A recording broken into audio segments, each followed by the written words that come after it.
Good morning, Flosstube. Pam, stitching between the lines. Today is Thursday, December 31st, 2020. Happy New Year's Eve day. Yay. Anybody sad to see 2020 go? Not I. Anyway, I'm in a different spot for a reason, just a small reason. Just seemed easier this way. I'm in a window seat, so I know, and it's not even sunny out. It's just bright out, so I can't show you outside. Where we could look at the garage. If anybody want to see that? Anyway, video number 88 to wrap up 2020, and it's not a wrap up. We're just the end. The year is over. I don't really keep a good tally and record other than on the cross stitch app. I enjoy watching everybody else show what they started the year with, finished the year, started in the year, whatever, all those things. So I did actually order from Amazon a cross stitch journal kind of thing, calendar journal, and we'll see how it goes. I'm not necessarily concerned that I carry a project from year to year, or how many I start a year, or how many I end a year with. So I guess I've never really had the desire to do that. So anywho, here we go. That was me misspeaking the word wrap up and not wanting to leave people to think that this was like going to be a summary of my 2020 stitching. But look, the Santa from 2020, it's starting to be like I have to do a Santa a year, and I don't have to do anything, but I've done 3 fabulous Santas in the last 3 years. So I'm thinking, like, the light bulb just went off that I need to start another Santa. I did not this year do a birthday start or a Christmas start, or I think there's going to be some New Year's starts, but I don't know. There's a little bit of willy-nilly going on in my mind. So anyway, the reason we're in this spot is I was watching Dina half stitch cross stitch last time, and she showed that somebody gifted her with a pattern of one of the Annie B's ornaments, and she mentioned me and said she thought I was doing them, and I just kicked the stool. I commented and said I had done them and shown all the finishing or whatever, and she didn't recall that. So we're at the tree where those things exist, so I'll just pull one off. They're all finished exactly the same. I like a pillow, especially an ornament, to be flat, so it's stuffed with that cluster stuff, and then I really give it a good press with a steamy iron, and it flattens it. Someday maybe I'll open one of these up and see if it comes out like a whole piece of a polyester little thing. Anyway, and then in the sewing all around, I sewed a little little ribbon tab on there that I fed the ornament hanger through and tied with some jute.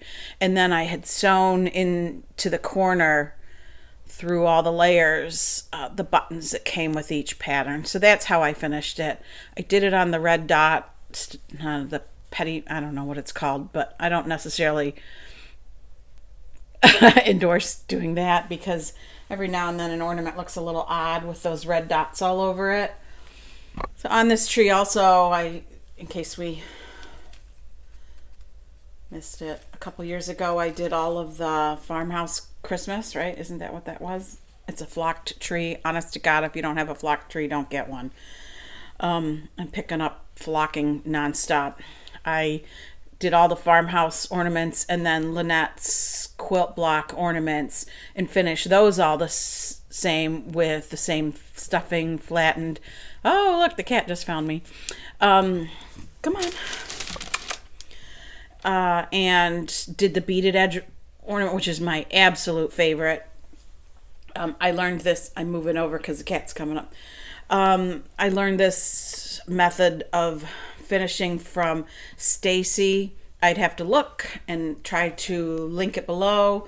She used to be a very prolific cross stitcher and blogger. So it was off her blog. And I've mentioned it before and I've linked it before, that she has a tutorial on her blog about how to do that. So anyway, and then I just stitched on a bow to be the hanger on each of those. So that's pretty much all that's on this tree are those things, and a tin garland. It's got a couple different shaped tin punched. Oh, can we get that in there? So anyway, that's a tree in the corner of our family room, in front of some bookshelves that house the Santa. That's an old Santa. I don't know where I got it. That's a Goodwill. I don't know that I got that at Goodwill or a thrift store. More than likely that is where that came from, because that's one of the things I always look for. Can't even tell you if it's a brand worthy of mentioning. So anyway, I hope everybody had a great holiday season, whatever it is you celebrate. We had a nice time. I feel very fortunate that the situation with everybody's work and quarantine and that kind of stuff worked out for us. It's always sad to see it over, but it's time to put the things away and let the light in. That's what I always notice about a room as soon as the trees and decorations are gone, and how much lighter the room looks. And it's not even physical light as it is. There's less like visual noise, if you should say that. I talked last time about our gigantic Christmas tree, which we really loved. It came down the day after Christmas. It would seem my youngest daughter seemed to have quite an allergic reaction to it. It's the first time we'd ever gone to this particular tree farm, and we've never necessarily made note of her allergies really ramping up or anything with the tree. I gotta take my foot off that. I'm sorry. My iPad is on a stool. But we imagine that the tree, being a farmer's bread and butter, is treated with some things like pesticides, and can only imagine that that's probably what it was. And so possibly our years of tree shopping and cutting down, that's one of our big favorite holiday adventures. But I'm looking at my hair. It's funny, but like some of my hair is like lost in this light. So it kind of, to me, makes it look like I got a really bad haircut. But things change, and it's certainly not the end of the world if we can't go have our big tree adventure. So anyway, that's the way it is. We always do a big weekend of tree and my birthday and all the things, but whatever, it's fine. So stitching. I ended up focusing on ornaments all around. For my youngest daughter, for Christmas, both my daughters kind of, I don't want to say took up cross stitch, because they know how to do it. They did a little bit as they were small children, but really delved into it this year while they were quarantining and doing their Zoom teaching classrooms from home and whatnot. And so my youngest daughter had stitched a really fun piece. I forgot to take a picture of it, that looked just like our Murphy, the cat that we lost this summer, sleeping on the back of a sofa. And she stitched that, and I, for Christmas, got it framed for her. So she went with me, and we picked out the frame, and then I paid for it and went back and got it without her seeing it, put it under the tree for her. So that was fun. But the brainstorm came to me at some point that I was going to have to return to the shop, and maybe it would be good to take something in to be framed. So I got busy on this, realized I didn't have the star that goes in the middle, had a lot of trouble finding it. I found it. I put myself on the 1, 2, 3 stitch, notify me when this comes in alert, and then I found it on they have the magazine, and you can order from them too. It'll come to me.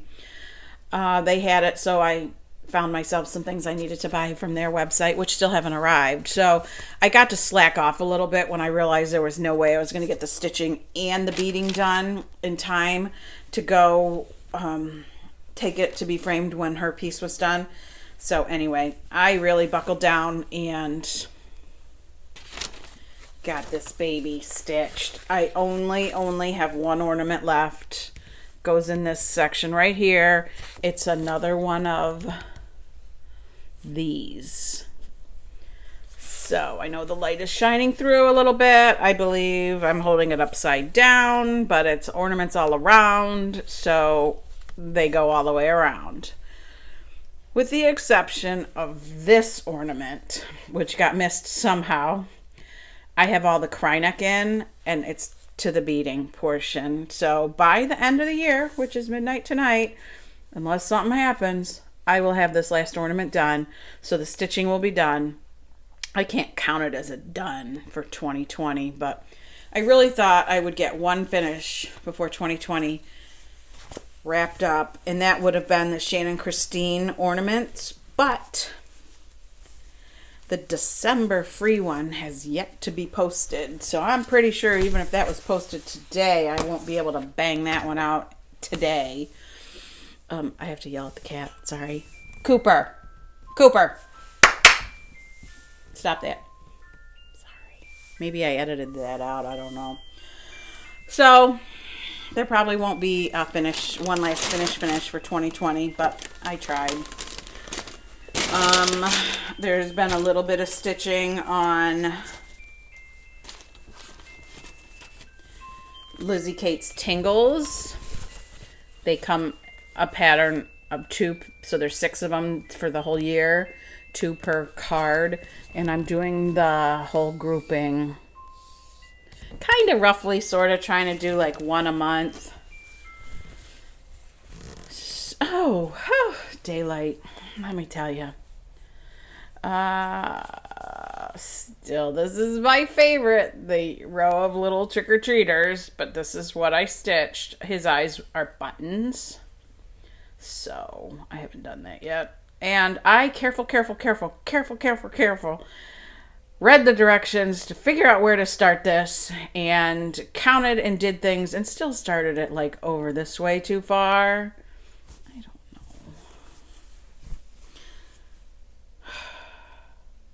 I don't know. What can I say? I think it's sort of no secret I can be center challenged. I can pick the center of a wall. Like, boom. If we're going to hang a picture, psh, this is the middle, and it is. Something about a picture on fabric when you... I don't know. It is what it is, as much as I try. I even have a tape measure.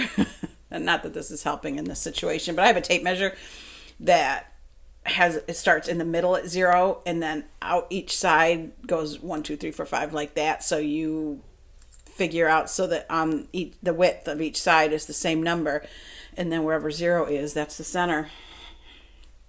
Doesn't help me here. Anyway, whatever. It's hardly a critical situation. Then I've been working on this. This was just a sporadic pickup, I think, because I'm sort of mostly filling time. It's kind of the Christmas time and lots of kitchen work and people arriving, whatever. And so I wasn't committing a full week to projects like I try to. Plus I was working on ornaments all around, and I got to a point where I needed a little wee break from that. So I picked this guy up. This is another one of those. I'm just going to try to do a house a month. A couple videos ago, I went through the whole explanation as to how I came up with the color combinations. I'd have to go look back at that video to tell you. They matched fabric. That's what they did, is they matched a batch of what I considered primitive looking fabric. So I actually managed to do the first 2 houses. I've changed the window color to yellow, because especially at winter, if this is going to be like a Christmas village, I like the warm glow of the windows to be a yellow. I have not determined the color of the front door and the chimneys. I believe they will be the same. I'm just not there yet. And then every time I'm working with a color, I do a little bit of these blocks that are around so that they're random and a good mix of colors. So there is Prim Village in a Prim Christmas colorway. I believe my next house will be Chives and Lily Pad. Does it even show up as much of a difference? One's lighter, one's darker. So that's it for whips. That's it. This will be a quick video. And lastly, the last thing I talked about in my last video was the consideration for removing the cover from one of Leisure Arts books and having it bound. So this particular book, I do not have a pattern picked out and kitted up or anything. And also, it already had its binding starting to break away. So I thought this might be a good one to go give a little test at Staples. So I went to Staples, and the woman that came behind the counter, the line was insane. Like, nobody was working at the copy, print, whatever counter until the number of people there got so massive, somebody had to run over. And she said, I can't cut that binding off. My cutter won't cut through that. I said, yeah, well, I said, you'll get it off. I've had this done before. So I said, this kills me because, you know, it hurts to ruin a book. That's not my thing. I said, do you want me to pull this off? She said, no. So I left and came back an hour later.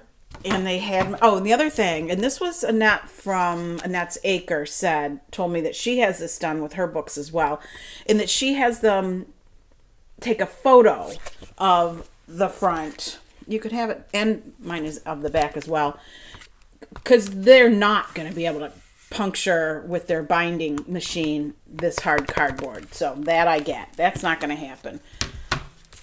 So I went back an hour later, and this beautiful thing was waiting for me. And it costs, let me look. First of all, I was in that town. And so you can pay the kind of rush fee, which costs $2.17 on top of the cost of the whole thing. So the whole thing came to $16.25 plus tax. So I paid $17.50 roughly, a few pennies less, to have this done. And what they did is they covered the front and the back, and then they put, they laminated it right in there. So yay. And they spiral bound it. So it's beautifully done. Our concern, and me and a lot of people, I think I even mentioned it in my original video, was looking at how much room there was between the end of a graph and the end of the pages. And they did pretty well. I'm not going to say they didn't puncture a little tiny bit. But like on this side, for example, it's the grayed out duplicate side of this side. I think I am an experienced enough stitcher that if we get down there and there's a hole punch somewhere close to a hole, you know, a box with a symbol, that I can figure it out. It will be lovely to be able to flip this book flat, use it, you know, use a pattern, not try to copy a pattern where you're going to lose the quality of the copy as the book kind of curves around into the binding. I'm looking for a picture that really the pattern goes all the way up to the edge. Here's one. Because I don't want to recommend anybody do this. I'm not saying do it. I'm showing you what was done, and that it is 100% what I can live with. So this bit of the pattern, right, goes right up. I really honestly feel like I stitch well enough. I can figure that out. And on the flip side, you get the grayed out area that you should be able to confirm or figure out or puzzle together what maybe a symbol that got lost. So there you go. If you're doing it for a pattern if you're doing it because you want to be able to use a particular pattern and you're really worried about what you're going to lose, I guess you can really try to photocopy it and then go get this done. And then you'll have that sort of like backup. But like I said, I am not in fear. I'm looking at another one, and this one pretty much stayed only in the grayed out area, and on this side it really stayed completely away from the actual working portion of the pattern. So I'm not sure, just price-wise and whatever, that I'm going to race there and take all my books. But I may do one by one as I want to do a pattern out of it. Oh, so let's go back to the binding a little bit, because this lady was very hesitant that she was going to get my book out of the binding. When I took it back, when I went back to get it, it was a different woman who waited on me, and I pulled it out of I looked at it and I said, oh wow, you had no trouble getting it out of I really expected to find a destroyed cover. And she said, right. I said, because there was some hesitancy that it would be able to be done. She said, well, what she didn't know is that we have like a heat gun or whatever that lets us do it so that melts the glue. So there honestly was no portion of the pages were cut. They just deactivated the glue. So the next thing is how hard is it going to be for me to throw this away? We just moved and had to pack up all our worldly possessions and then unpack them, and you start telling yourself about what you will not save anymore in your life, and something like a cover of a book where you have turned the book into something more user-friendly. I should be able to let it go. We'll see. So anyway, so as far as new starts for the new year, I was pawing through my box of goodies recently and saw some things and pulled them out, and they're laying over there, and I'm not sure we're going to talk about them because anything is possible. I have in my stitching cart by my chair, I have things I have been waiting to start, and I put over there and told myself they were my New Year's start, and I have now moved on to other things. So when it comes down to it, I could do any number of things. If that Shannon Christine ornament finally drops, I will get to work on that, because that's an entire whip I'll be able to close the books on. So I don't know. I'm far behind on my Flosstubes. I think I finally watched one that occurred after Christmas, so I'm at that point in time. So that's not too bad. So that makes me roughly a week behind. Still lots of days without. It's hard to say over the next few days what I'll get to watch. But I'm catching up. I'm working on it. I'm trying. And love seeing everybody else's year-end summaries and whatnot, like I said, and what their plans are for the year ahead. I'm on the fence about Mania. After Mania this past year, I had in my mind how I might do things differently. I'm still on the fence because, it could change right up. I love watching everybody's Mania videos. Love watching everybody's starts and progresses and whatnot. I'm not sure what I'll do.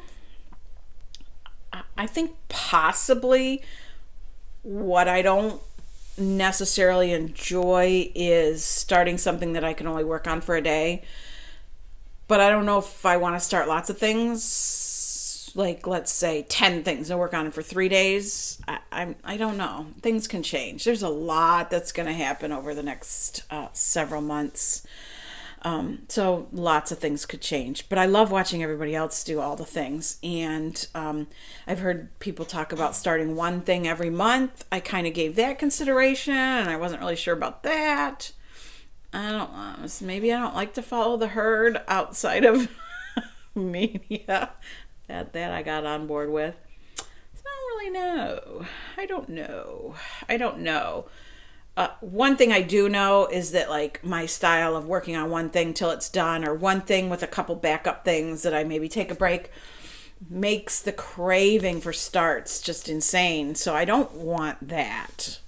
So we'll see. I might just start something when the mood strikes. I don't know. So anyway, let's look at the tree because it's pretty. Let's admire the tree because it's gonna get put away in the next over the weekend. Sorry, I'm gonna jiggle you folks all over the place while I try and cover the microphone. I love the tree in general, but honest to God, we will never have another flocked tree. Cooper gets himself up on this counter, this shelf, and he's out of my sight with his head in the tree, chewing on it. Sorry, my microphone fell. So it's going to be put away this weekend, as well as the one I put up in the corner of the kitchen area. And slowly, we'll pack up all the things. I'll leave out some snowmen, and that's about it. It'll just be kind of calm and quiet. No celebrations for New Year's. Even if it wasn't COVID, we're not a New Year's celebrating kind of people. Maybe if a friend had a small group over or something, but that's not happening. So anyway, stay safe, stay well, stay sane. Reach out to people in your community, your stitching community here, if you're just feeling the loneliness or whatever. And I'm sure some people will chat with you. It's hard. It's hard, I know. I'm very fortunate in that I got to see all my kids and had some nice time with them. But anyway, have fun, enjoy. Happy New Year. Bye.